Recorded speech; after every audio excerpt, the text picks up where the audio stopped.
JonTron. 6 horrible boss battles! Yeah! Hello, my name is John, and I'm your stalworthy host. And I'm a little piggy. And I forgot to make an intro for this one. Ever played a game where there's a bad boss? Probably. Most likely. But enough about my balls! We're doing a video on bad... What's that? Number 6. Super Meat Boy! Ah, Super Meat Boy, an indie hit and shit. I love this game, and so should you. I've already talked about this game in my last video, and if you've been paying attention, like you should, then you'd know that I think this game controls like butter. It's pretty realistic. Controls just like real meat. See? It's like real meat when you get it in the store. It's like real meat when you touch it all nice, Band-Aid. But Source Lord, this seriously is a great game. It's about the reflexes and how good you are at the game. No bullshit in between. Until you get to World 4, that is. Appropriately titled Hell. Now, the regular levels in Hell are fine, like Gluttony and Limbo and Greed and liking Justin Bieber. But it's when you get to the boss at the end of the world that the game becomes super cheap boy. Whereas the rest of the game is focused on good level design that promotes a natural and fair difficulty progression, this motherfucker is just Simon fucking Says. There is no way to predict his attacks. None! There is literally no way to beat this guy without playing him over and over and over until you memorized every single one of his attacks. In order. It's the same every time. You just have to memorize it. He doesn't even telegraph his attacks. Watch.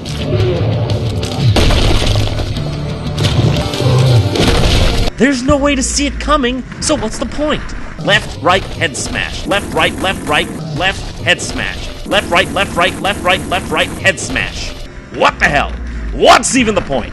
I know it's not that long of a boss battle, but shiz, man, it takes forever just to get through it.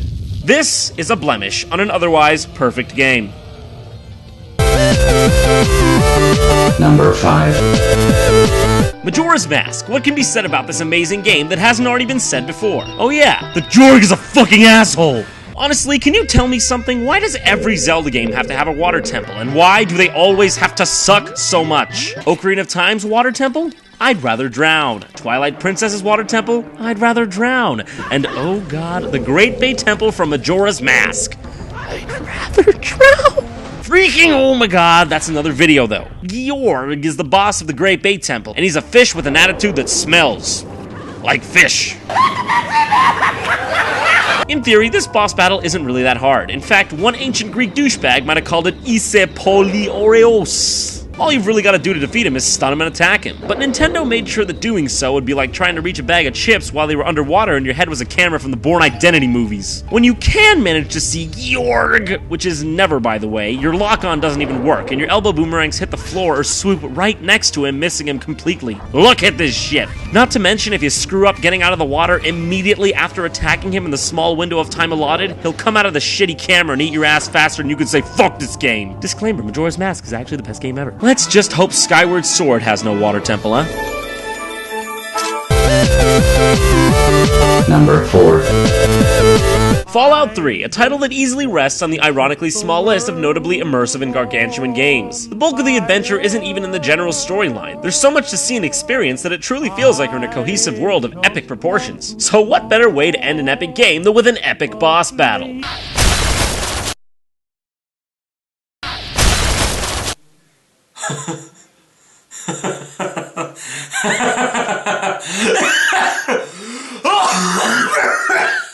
Really?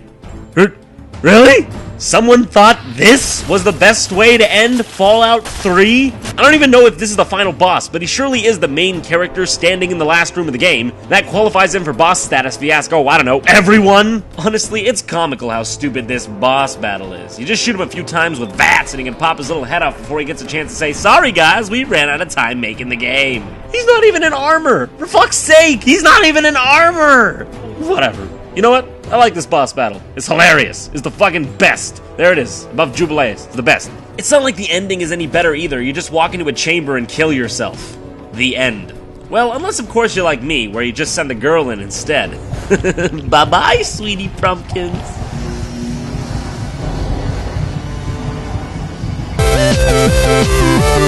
Number 3.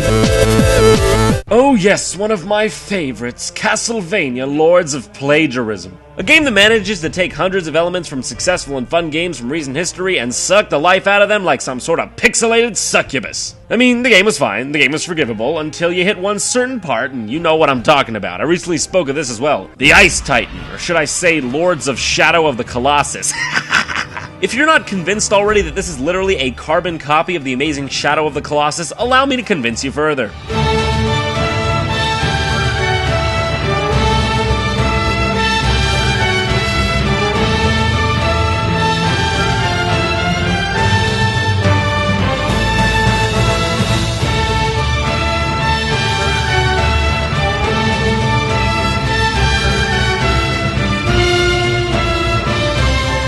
Well, if it ain't Peach Pie Sundae, fuck this thing. If it were actually as fun as Sonic, then maybe I'd forgive it, but it's not only horrific, it's shit-horrific. In Shadow of the Colossus, all the controls are intuitive, and they make you feel as if you were actually clinging for dear life on the side of a massive rock-hard beast. In Lords of Shadow, however, all you're doing is holding the control stick in one direction while occasionally pushing R2 to hold on so you don't fall off. Only problem is, even if you let go when it says to, sometimes you fall off anyway and have to climb all the way back goddamn up. Oh yeah, and try dodging this. Yeah, that's fair. Hey guys, next time you're thinking of making an awesome boss based off some awesome games, try not to forget to rip off the awesome gameplay too, huh? Alright. Number 2. If you were witness to some of JonTron The Lost Tapes, then you know I hate Final Fantasy VIII. I'm with Spoonie on this one. Playing this game is like trying to pull the addiction out of a heroin fiend. Hard and frustrating. And then you get to one certain boss. A boss that literally made me throw down my controller and say, that's it! Mobile Type fucking 8. Yeah, the name sure fits, cause I went mobile type and walked away from Final Fantasy VIII after this piece of shit. I'ma be honest, I didn't want to go all the way back through Final Fantasy VIII to capture this footage, so I just took some footage I found online. But it really doesn't serve my point very well, cause this person has like 1,000,000 health. I guess I just suck at micromanaging RPGs, cause my characters had like no health when I got to this point. I was really only mad at this boss, cause whenever you attacked it, it did counter damage to that was ridiculously powerful. But this guy doesn't seem to have a hard time beating it. So I guess I just suck.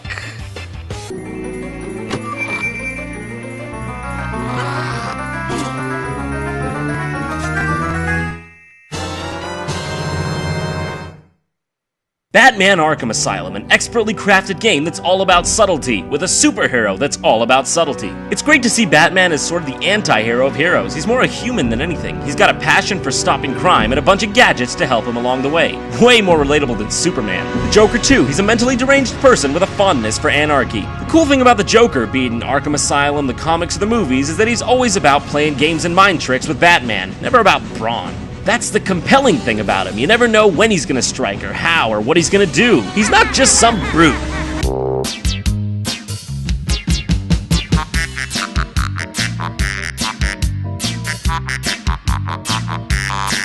You've gotta be kidding me! What is this? What is this? The entire game, he's a tricky, interesting bastard, and at the last minute, this is the best that could be done? Anything would have been better than Joker on steroids! Anything!